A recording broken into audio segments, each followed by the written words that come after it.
Maestro Antonio Álvarez Mesta, muy buenos días. Muy buen día, mi querido Juan. Hablando de libros, hay algunos títulos que de inmediato, en la mayoría de las personas, evocan a su ilustre autor. Si hablo, por ejemplo, del origen de las especies, pues piensas de inmediato en Charles Darwin. O de La riqueza de las naciones, Adam Smith, El Capital, Karl Marx. En fin, hay varias obras, El contrato social, Rousseau, en fin. Pero un libro medular, para él el principal de su autoría, estoy hablando de Sigmund Freud, un libro fundamental, primordial, publicado en el año de 1900, se llama La interpretación de los sueños. Freud queda perplejo ante su propia obra. Dice que una obra de ese tipo requiere mucho esfuerzo y se da muy rara vez. Él mismo reconocía que, como dirían los muchachos, se voló la barda con esa obra de la interpretación de los sueños. Los sueños son muy importantes, sin duda alguna. Lo estudian lo mismo los psicólogos y psiquiatras que los neurólogos, que los aficionados a la literatura, que los filósofos y los teólogos. Hay libros considerados sagrados para los creyentes de tal o cual denominación, por ejemplo las Sagradas Escrituras, que así le llaman a la Biblia, que hablan de sueños, incluso sueños premonitorios o francamente precognitivos. Pero volviendo con Freud, hay una frase importantísima de Freud, mi querido Juan: los sueños constituyen la vía regia, el camino real, el camino de la realeza de acceso a lo inconsciente. Lo más íntimo, lo más propio, lo distintivo, lo esencial, lo sustancial de un ser humano aparece en sus sueños. Esa es una creencia de Freud. Y a final de cuentas, todo sueño, una de dos: o es la manifestación de un temor, o es la manifestación de un deseo. Y Freud, en realidad la máxima es de un autor anterior a él, pero a él se le atribuye, dice: hay dos cosas que todo ser humano cree con facilidad: lo que teme o lo que desea. Si nos avisan que algo ocurrió y es algo a lo que tenemos miedo de que ocurra, tendemos a creer eso, esa noticia que puede ser falsa.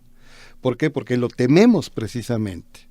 Pero si es algo que deseamos y nos avisan que ocurrió, es tanto nuestro anhelo que también le damos crédito a esa noticia que carece de fundamento.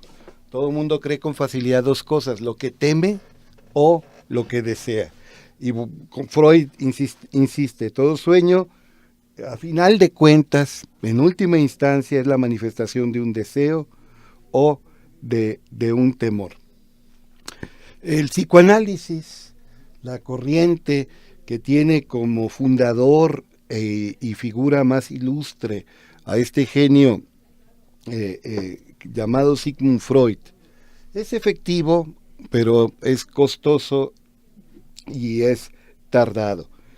A veces se abarata, esto es, se reduce, se presenta de forma por demás simplificada el psicoanálisis, por lo menos a los legos, al público no especializado. Hay quien dice que si tú sueñas tal o cual cosa, significa forzosamente tal o cual otra cosa. Eso es absurdo, es ridículo. Dos personas pueden soñar exactamente lo mismo y el significado puede ser, y normalmente es, muy diferente. Por eso, denle el mismo crédito, es decir, ninguno, a esos programas de televisión o de radio que dice: si usted soñó tal cosa, significa esto. Denle el mismo crédito que le da, por ejemplo, un horóscopo. La astrología, que no tiene el menor fundamento científico, merece un rechazo, y un rechazo apasionado, entusiasta.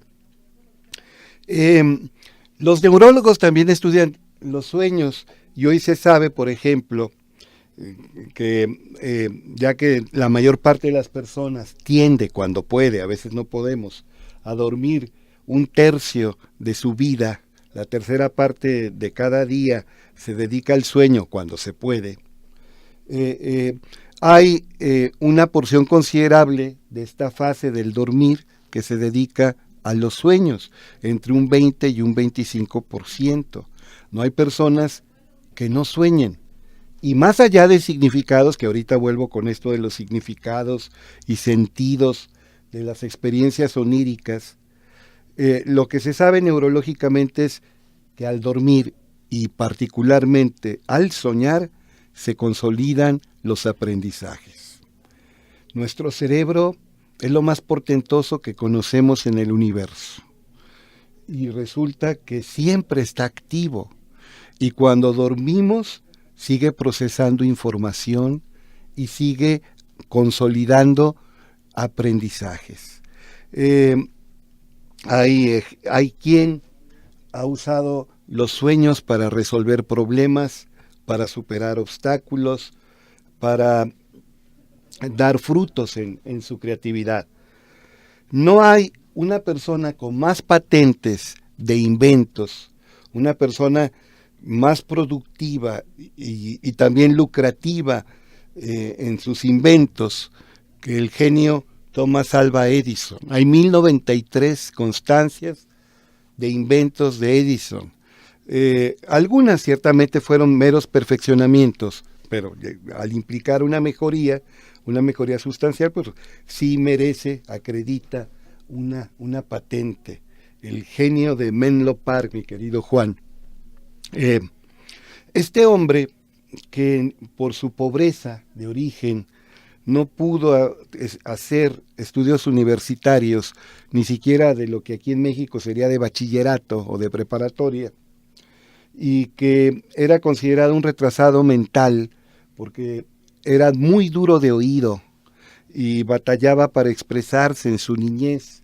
Tú sabes, por ejemplo, que en el inglés estadounidense, al sordomudo, aunque ya es políticamente incorrecto, se le sigue llamando deaf and dumb, en lugar de deaf and mute o deaf and speechless, le llaman deaf and dumb, y dumb significa torpe, tonto, en español coloquial de México, menso. Ciertamente es afrentoso, es un insulto, por lo menos es una falta de respeto llamarle a una persona que sufre discapacidad auditiva deaf and dumb, pero se sigue utilizando. A Thomas Alva Edison, en su niñez y en su adolescencia, así le decían, porque era muy duro de oído. Ya en su adultez prácticamente se quedó sordo. Y él, en lugar de renegar por aquello, decía, eso facilita mi concentración. Eso facilita que yo me enfoque en la resolución de problemas y en la creación de inventos. Hace años, en este mismo espacio, yo conté que siendo ya millonario, y ese hombre que carecía de estudios universitarios contrató tecnólogos y científicos que le auxiliaban, conformó un maravilloso equipo de trabajo. Él encabezaba, él coordinaba, sin embargo, con sus ingenieros y sus científicos, a veces no podía resolver un problema. Y la técnica de Edison, y se iba a su oficina, a su estudio, él podía tener ya el menaje más caro, los muebles más costosos, y sin embargo tenía un sofá sucio, desvencijado, con los resortes zafados, con la tapicería prácticamente deshecha. Estaba con sus ingenieros y con sus científicos y les decía, en un rato vuelvo. La expresión de él era, "It seems to me that it's time to take a little nap". Me parece que es tiempo de tomar una siestecita. En un rato regreso. Se encerraba en su estudio, se dejaba caer en aquel sofá o poltrona. Al lado del sofá había un caso y él invariablemente en la mano más cercana a la orilla del sofá cargaba un balín. Después de 10, 12, 15 minutos dormía, se relajaba, estiraba ya inconscientemente el brazo, abría la mano, caía el balín y el estrépito hacía que se despertara. Muchas veces gritó, I found it, lo hallé, lo encontré, lo averigüé. El caso es que volvía con su equipo y después de un rato, un poco más de esfuerzo, encontraba la solución al problema. Edison, durmiendo y soñando, encontró soluciones a problemas. Recientemente, un amigo, Varela, se comunica con un servidor para referirme una anécdota que yo también compartí hace años en una revista que me hace el favor de publicar mis artículos. Se cuenta que la compañía Singer, que es famosa por fabricar máquinas de coser, tenía problemas para hacer un artefacto que permitiera suturas muy rápidas, que no se tuviera que parar la línea de producción con suturas complicadas, curvas, y contrataron a este señor Elias Howe, y por más que se aplicó no encontraba la solución, se quedó dormido, el cansancio lo hizo quedarse dormido, tiene el sueño espantoso de que lo persiguen unos salvajes y finalmente lo atrapan y le van a clavar en el corazón una lanza para matarlo. Él está muy asustado y de repente ve que en la lanza hay un ojo. Y es un ojo vivo, coqueto, pispireto, que se cierra y se abre en sus párpados. El sueño es tan ridículo que se despierta por lo ridículo del sueño. ¿Por qué soñé esto? Ahí se le ocurre que el tipo de máquina que necesita fabricar hay que insertar el hilo en la punta filosa de la aguja. Y eso permite las suturas rápidas. Entonces, soñando, resolvió problemas. Kekulé, un ingeniero, encuentra la fórmula del benceno cuando tiene el sueño, mal llamado pesadilla, el mal sueño de que una serpiente, a la manera de una cobra, está por morderlo, está a punto de dar el salto para morderlo y quitarle la vida. La serpiente finalmente salta en esa experiencia onírica, pero en lugar de morderlo a él, o picarlo, como decimos aquí en México, picarle, muerde su propia cola y adopta no una forma circular, sino una forma hexagonal. Kekulé se despierta, y en química orgánica, tú sabes, así son esas fórmulas, son bidimensionales. Se le ocurre que el benceno tiene una fórmula hexagonal y sí queda.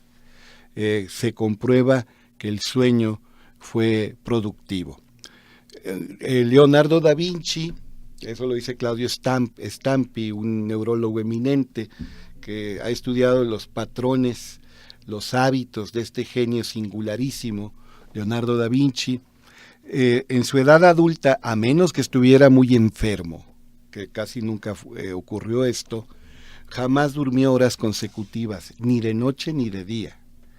Él se aplicaba al máximo 2 horas y media, 3 horas, un esfuerzo ingente, y luego dormía 15 minutos.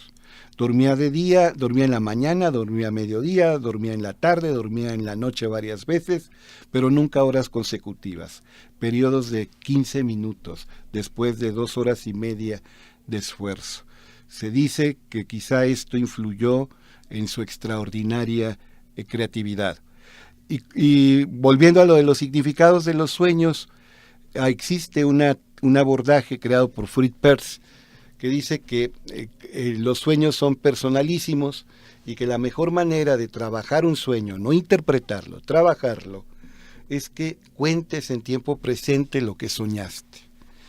y que luego alguien, de preferencia un terapeuta, un psiquiatra, un psicólogo, le haga preguntas a todos los elementos del sueño. No te haga preguntas a ti. Si aparece un elefante en el sueño, si aparece un sacerdote, una mujer, un mueble, le haga preguntas a todos los elementos que intervienen en el sueño, y la persona que soñó debe contestar lo primero que le viene a la mente, y va a encontrar cosas asombrosas. A mí me consta que esto funciona, que esto sirve. Entonces, qué agradable es dormir y qué maravilloso es lo que nos aportan los sueños.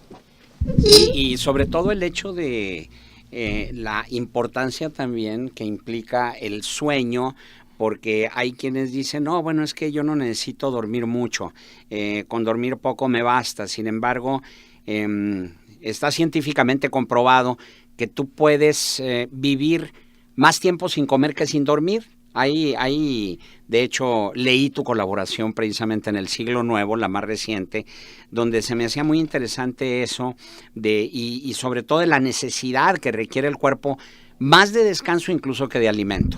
Sí, por supuesto. Y John Medina, un biólogo molecular famoso por un libro que se llama Brain Rules, las reglas para el cerebro, dice que para ser más productivos y eficientes en cualquier labor, tenemos que dormir. La privación del sueño siempre es contraproducente. Covey, acuérdate, los 7 hábitos de la gente altamente efectiva, nos dice afilar el hacha o sacarle filo a la sierra, según sea la traducción. Sin el descanso no hay nada que funcione, o por lo menos que funcione y se encuentre el mejor desempeño. Excelente. ¿Algún punto de contacto, Toño? Con todo gusto, mi querido amigo, antonioalvarezmesta@hotmail.com. Siga con nosotros aquí en Contextos, porque luego de una pausa vamos a la mesa de análisis. Vamos a hablar sobre lo falso y lo verdadero de el megasolinazo, sus causas y sus consecuencias. Siga con nosotros.